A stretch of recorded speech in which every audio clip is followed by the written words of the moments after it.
Silent ಆಗಿರೋ lawyer ಮಾಡಕ್ ಆಗ್ತತೇನ್ರಿ? ಸಾಧ್ಯವಾದ ಮಾತು. ಮತ್ತೆ ಇದಕ್ಕೆ ಹೇಳ್ತಾ ಇರೋದು, ಅದಕ್ಕೋಸ್ಕರನೇ ಫಸ್ಟ್ ನಿಮ್ಮ ಮಗ ಏನಿದಾನೆ, ಯಾವ ತರ ಇದ್ದಾನೆ, ಆಕ್ಟಿವ್ ಆಗಿ ಯಾವ ತರ ಇದ್ದಾನೆ, ಏನು ಅವ್ನ ಯಾವ ತರ ಬೆಳೆಸ್ಬೋದು. ಇವ್ ನೋಡಿ ಕೆಲವೊಂದ್ಸರಿ ಏನಾಗುತ್ತೆ, ತುಂಬಾ ಉಡಾಡಿರ್ತಾರೆ ಮಕ್ಕಳು. ಹೌದು, ಆಟೋಮೆಟಿಕ್ SSLC ಬಂದ ತಕ್ಷಣ ತುಂಬಾ ಸೈಲೆಂಟ್ ಆಗ್ಬಿಡ್ತಾರೆ. ಹೌದು, ಇದೇನಿದು ಅಂದ್ರೆ ಮಕ್ಕಳ ಮೇಲೆ ಆಗ್ತಕ್ಕಂಥ ಒಂದು ಪರಿಣಾಮಗಳು, ಅವ್ರಿಗೆ ಬರ್ತಕ್ಕಂಥ ಜ್ಞಾನಗಳು. ಅದಕ್ಕೋಸ್ಕರನೇ ಹೇಳ್ತಾ ಇರೋದು ವೀಕ್ಷಕರೇ, ಜಾತಕದಲ್ಲಿ ಏನಾದ್ರೂ ತೊಂದರೆಗಳಿತ್ತು ಅಂತಂದ್ರೆ ಖಂಡಿತವಾಗ್ಲೂ ವಿದ್ಯಾಭ್ಯಾಸದ ಮೇಲೆ ಒಂದು ಎಫೆಕ್ಟ್ ಆಗ್ತದೆ. ಅವನ ಬೆಳವಣಿಗೆಗಳು ಸಹ ಕುಂಠಿತವಾಗುತ್ತೆ. ಒಂದು ಸಾರಿ ಅವ್ನಿಗೆ ಏನಾಗುತ್ತಮ್ಮ ಅಂತಂದಾಗ, ಯಾವುದೇ ಒಂದು ವಿಚಾರದಲ್ಲಿ ಅವನು ಫೇಲ್ ಆಗಿದಾನಂದ್ರೆ ಅವನ ಸಹಪಾಠಿಗಳು ಅಂದ್ರೆ ಫ್ರೆಂಡ್ಶಿಪ್ ಅಲ್ಲೂ ಸಹ ಅವನಂತ ಸ್ವಲ್ಪ ಏನಾಗುತ್ತೆ, ಡಲ್ ಆಗಿ ಹೋಗ್ಬಿಡ್ತಾನೆ. ಎಲ್ರು ಪಾಸ್ ಆದ್ರೂ ನಾನು ಯಾಕೆ ಹಿಂಗಾದೆ, ಒಂಥರ ಡಿಪ್ರೆಷನ್ ಹೋಗ್ತಾರೆ ಮಕ್ಕಳು. ಇಲ್ಲಿ ವಿಚಾರ ಮಾಡಿ, ಮೊದಲನೇದಾಗಿ ನಾನು ಅಧ್ಯಯನ ಮಾಡಿದ್ ವೆರಿ ವೆರಿ ಇಂಪಾರ್ಟೆಂಟ್. ಕೆಲವೊಂದು ವಿದ್ಯಾರ್ಥಿಗಳು ಡಿಪ್ರೆಷನ್ಗೆ ಹೋಗೋದು ನೋಡಿದೀನಿ. ಡಿಪ್ರೆಷನ್ ಅಲ್ಲ ಗುರುಜಿ, ನಾನ್ ಕೇಳ್ಪಟ್ಟ ಪ್ರಕಾರ ಎಷ್ಟೋ ಜನ ನಮ್ ಗುರ್ತಿದ್ದವರಲ್ಲಿ ಎಷ್ಟೋ ಮಕ್ಕಳು ಸುಸೈಡ್ ಮಾಡ್ಕೊಂಡಿದ್ದಾರೆ. ದಯವಿಟ್ಟು ತಪ್ಪು, ನಿಜವಾಗ್ಲು ಖಂಡಿತವಾಗ್ಲು ಸುಸೈಡ್ ಮಾಡ್ಕೊಂಡಿದ್ದಾರೆ. ಅದು ವಿದ್ಯಾಭ್ಯಾಸ ಪ್ರೆಷರ್ ಕೊಟ್ಟು ಮಕ್ಕಳನ್ನ ಕಳ್ಕೊಳ್ಳೋದು ಏನ್ ಮಾಡಬೇಡಿ. ಪ್ರತಿಯೊಬ್ಬ ಪೇರೆಂಟ್ಸ್ ಹೇಳೋದೇನು ಅಂತಂದ್ರೆ, ಮಕ್ಕಳನ್ನ ಓದಿಸಿ ಬೆಳೆಸಿ, ಅದು ಇರೋದು ಇಂಪಾರ್ಟೆಂಟ್. ಹಂಗಂತ ಹೇಳ್ಬಿಟ್ಟು ಕಾಂಪಿಟೇಷನ್ಗೋಸ್ಕರ ಅವ್ರಿಗೆ ಪ್ರೆಷರ್ ಹಾಕಿತು ಅಂತಂದ್ರೆ ಅವರಲ್ಲಿ ಈಗಿನಲ್ಲಿ ಇರ್ತಕ್ಕಂಥ ಮಕ್ಕಳಲ್ಲಿ ವಿಲ್ ಪವರ್ ಇಲ್ಲ, ಕಾನ್ಫಿಡೆನ್ಸ್ ಇಲ್ಲ. ಸೆನ್ಸಿಟಿವ್ನು ಬಾಳ ಇದಾರೆ. ಸೆನ್ಸಿಟಿವ್ ಏನ್ ಆಯ್ತಾ, ಫೇಲ್ ಆದ ಮಗನ ಆಯ್ತು, ನೆಕ್ಸ್ಟ್ ಅಟೆಂಪ್ಟ್ ಮಾಡ್ತೀನಿ, ಗೆಲ್ತೀನಿ.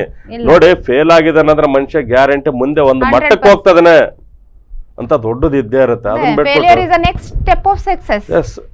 ಬಿಟ್ಬಿಟ್ಟು ಇಲ್ಲಿ ಏನ್ ಮಾಡ್ತಾರೆ ಪೇರೆಂಟ್ಸ್, ಅವ್ನಿಗೆ ಅವ್ನು ಏನಾದ್ರು ಕೂತ್ಕೊಂಡ್ರು ಬಯೋದು, ನಿಂತ್ಕೊಂಡ್ರು ಬಯೋದು, ಅವ್ನು ಫೇಲ್ ಆಗಿದಾನ ಅಂತ ತಕ್ಷಣ ಆ ಒಂದು ಹಿಂಸೆಗೆ ಖಂಡಿತವಾಗ್ಲು ಏನಾದ್ರೂ ಸುಸೈಡ್ ಅಟೆಂಪ್ಟ್ ಮಾಡ್ಕೊಂಡು. ಹೊರಗಡೆಕ್ಕಿಂತ ಪೇರೆಂಟ್ಸ್ ಏನಿದೆಯಲ್ಲ, ನಿಮ್ ತಂದೆ ಅಷ್ಟು ಖರ್ಚು ಮಾಡಿದ್ರು, ನಿಮ್ ತಂದೆ ಯಾರ ಹತ್ರ ತಲೆ ಎತ್ತ ಹಾಗಿಲ್ಲ, ನಾನ್ ಪಕ್ಕದ ಮನೆ ಹೋಗಾಗಿರಲ್ಲ ಅಂತ ತಾಯ್ದು ಒಂದ್ ಹಿಂಸೆ. ಮಗ ಏನ್ ತಂದೆ ನೋಡಿದ್ರಲ್ಲೇ ನೀನ್ ಲೋಫರ್ ಆಗ್ಬಿಟ್ಟಿ ಮಗನೇ, ಅವ್ರ ಸಹವಾಸ ಮಾಡ್ಬಿಟ್ಟು ಹಾಳಾಗ್ಬಿಟ್ಟು ಮಗನೇ, ನಾನು ಎಲ್ಲಾರ ಹತ್ರ ತಲೆ ತಗ್ಸ ಮಾಡ್ಬಿಟ್ಟು ಮಗನೇ, ಹಿಂಗ್ ಅಂತ ತಂದೆದೊಂದು ಬೇಕ್ರಿ. ಅಲ್ಲ, ಎಲ್ಲ ನಿಜ ಗುರುಜಿ. ಯಾವಾಗ್ಲೂ ಕಾಮರ್ಸ್, ಆರ್ಟ್ಸ್, ಆಮೇಲೆ ಇಲ್ಲ ಸೈನ್ಸ್ ತಗೋಬೇಕು ಆ ವಿಷಯ. ಆ ಮಗು ಆರ್ಟ್ ಅಲ್ಲಿ ಮೀನ್ಸ್ ಡ್ರಾಯಿಂಗ್ ಟ್ಯಾಲೆಂಟ್ ಅಂತ ಹೇಳ್ತೀನಿ ನಾನು. ಆಗಬಹುದು, ಯಾವುದೋ ಟ್ಯಾಲೆಂಟ್ ಇರಬಹುದು. ಅವ್ನಿಗೆ ಯಾವುದೇ ರೀತಿಯಿಂದ ಅದನ್ನ ಹೆಂಗ್ ಟಾರ್ಚರ್ ಮಾಡ್ಬೋದು ಇವ್ರಿಗೆ ಓದೇಬೇಕಂತ ಹೇಳಿ, ಅದನ್ನು ತಿಳ್ಕೊಬೇಕಂದ್ರೆ ನಿಮ್ ಕಡೆ ಬರಬೇಕಲ್ಲ ಅವರು. ನೀವ್ ಅದನ್ನ ಹೇಳ್ಕೊಡ್ತೀರಾ, ಯಾವ ಲೈನ್ ಅಲ್ಲಿ ಆ ಹುಡುಗ ಹೋಗ್ಬೇಕಂತ ಹೇಳಿ ನೀವ್ ತಿಳಿಸ್ಕೊಡ್ತೀರಾ. ಒಂದು ಲಾಜಿಕ್ ಕೇಳ್ತೀನಿ ನಮ್ಮ, ಏನಂತಂದ್ರೆ ದಯವಿಟ್ಟು ವೀಕ್ಷಕರೇ ಸ್ವಲ್ಪ ಗಮನಿಸಿ. ಏನಂತಂದ್ರೆ, ನೀವು ಒಬ್ಬ ಪೇರೆಂಟ್ಸ್ ಆಗಿ ಏನ್ ಮಾಡ್ತೀರಾ, ಮಗುನ ಇಂಜಿನಿಯರಿಂಗ್ ಮಾಡಿಸ್ತೀರಾ. ಇಂಜಿನಿಯರಿಂಗ್ ಮಾಡಿಸ್ಬೇಕಂತಂದ್ರೆ ನಿಮ್ದು ಹಣನೂ ಇರಲ್ಲ, ಬ್ಯಾಂಕ್ ಕಡೆನೂ ಎಲ್ಲ ಸಾಲ ಸೂಲ ಮಾಡಿರ್ತೀರ. ಸಾಲ ಸೂಲ ಮಾಡಿ ಇಂಜಿನಿಯರ್ ಮಾಡಿಸ್ತೀರ. ಇಂಜಿನಿಯರ್ ಮಾಡಿ ಅವನ ಪಾಪ ಅವನು ಒಂದು 20, 22, 23, 25 ವರ್ಷಕ್ಕೆ ಆಚೆ ಬರ್ತಾನೆ. ಆಚೆ ಬಂದ ತಕ್ಷಣ ಅವನೇನು ಮಾಡ್ತಾನೆ, ಎಲ್ಲೋ ಹೋಗ್ತಾನೆ, ಸಂಬಳ ಸಿಕ್ಕಲ್ಲ ಸರಿಯಾದ ರೀತಿ. ಇವತ್ತು ನೋಡಿ, ಇಂಜಿನಿಯರಿಂಗ್ ಮಾಡೋದ್ರಿಗೆ ಎಷ್ಟು ಸಂಬಳ ಇದೆ, ಒಂದು 30,000 ಅಂದ್ರೆ ಫ್ರೆಶರ್ ಕ್ಯಾಂಪಸ್ ಆಗಲ್ಲ ಅವನಿಗೆ. ಕ್ಯಾಂಪಸ್ ಆಗಲ್ಲ ಅಂತ ತಕ್ಷಣ ಏನಾಗುತ್ತೆ, ಎಲ್ಲೋ ಎಷ್ಟು ಕೊಡ್ತಾನೆ ಅಷ್ಟು ನೋಡ್ತೀನಪ್ಪ. ಯಾಕಂದ್ರೆ ನೀವು ಕಲ್ಸ್ಬಿಟ್ಟಿರ್ತೀರ ಪಾಪ ಅವ್ನಿಗೆ ಇಂಜಿನಿಯರಿಂಗ್.